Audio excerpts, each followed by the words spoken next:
Hi, it's Ashley with At Home with Ashley, and today we're gonna do some garden beds. So we bought this house 5 years ago and I had never had a backyard before, and so I tried doing a backyard garden and it was a major fail. I just put it in the ground and I don't know, nothing worked. So my husband built me some garden beds, and that was the first year my garden was ever successful, and so each year we've built more, and this year we're building even more. So I thought I would show you the process because gardening is something that's so important to me. It's, you know, where I find my peace, and just growing something it's just so good for you. So if I can help anybody with that, that'd make me happy. And I'm going to show you how to make these because they're so easy and they're really beautiful too. The first thing you gotta do is go to the hardware store, pick up your wood, pick up your soil. We spent $95 on wood and $60 on soil, so it's not the most expensive. I will link exactly the quantities of what we use so you can make this super easily as well. Once you have your supplies, the biggest thing you need to do is find a good spot for where your garden will go. You want it to get at least 6 hours of direct sunlight, and it's nice to have it close to a water source as well. So if you're by a hose or if you can connect it to your irrigation, that's the best place to put it. Ours will be going right by my son's playhouse, which that is a very cute little spot. And what I like about this project is these look beautiful in the garden, and it helps you be outside more, it helps you feed your family healthy vegetables, so win-win situation. Now that you have your supplies and where you're gonna put your bed, you gotta cut your wood to size. My beds are 36 inches by 24 inches, and I'm doing square foot gardening, so we're cutting those to those sizes. And the square foot gardening just means that you can put 6 plants in each bed, and you can easily grow plants. You don't grow many weeds because you're buying all new soil. So on the sides of your 36-inch boards, you're going to pre-drill in some screws, and then you're going to drill them in all the way into the 24-inch boards, and you're going to make 2 rectangles with this. So for this project, we're making 2 planter beds, and I like my planter beds a double height just so there's less bending over, and I do think it looks more beautiful. You could do just 1 planter height and use half the soil. That would save you half the soil, half the wood. But because I know, like, I want to be in this house for a very long time, so I was like, I'm going to invest to make this look exactly how I wanted it to, so I'm doing a double height. So after you make the rectangles, so there'll be 2 rectangles for each bed, and we're doing 2 beds today, you're going to stack each one on top of the other. And then to connect the 2 garden beds together, I use some fence pickets that's just screwed into the inside, and that just keeps it so they stay steady and in one place.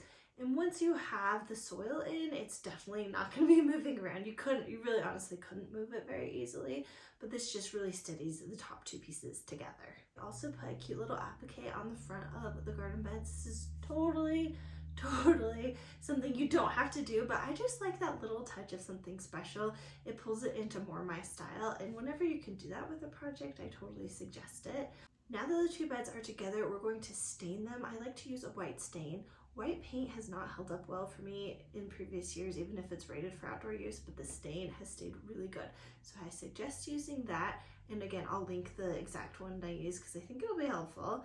So now the beds are constructed, they're looking good, we've got to fill them with dirt. So I like to buy a combination of things. So I buy manure, compost, I also buy peat moss, and then I buy garden bed soil. So I put all those in and mix it together, and we actually didn't quite have enough soil.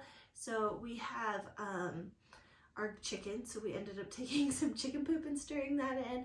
And we also have a compost box, so it was nice because we got to take all the compost from the bottom of the box and also mix that in, which should be very rich soil. And it's really nice because it's taking our kitchen scraps and turning it into something that we use to grow our new food for the year.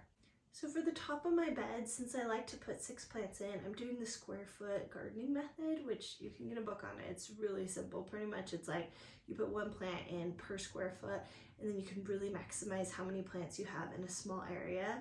And this has worked very well for me. So I put 1 vegetable in each spot.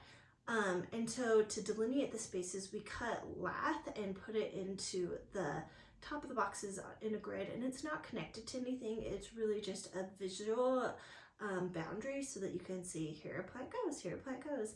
And then the last thing we had to do is we connected our irrigation, and that way every single plant gets a little bit of drip of water every day.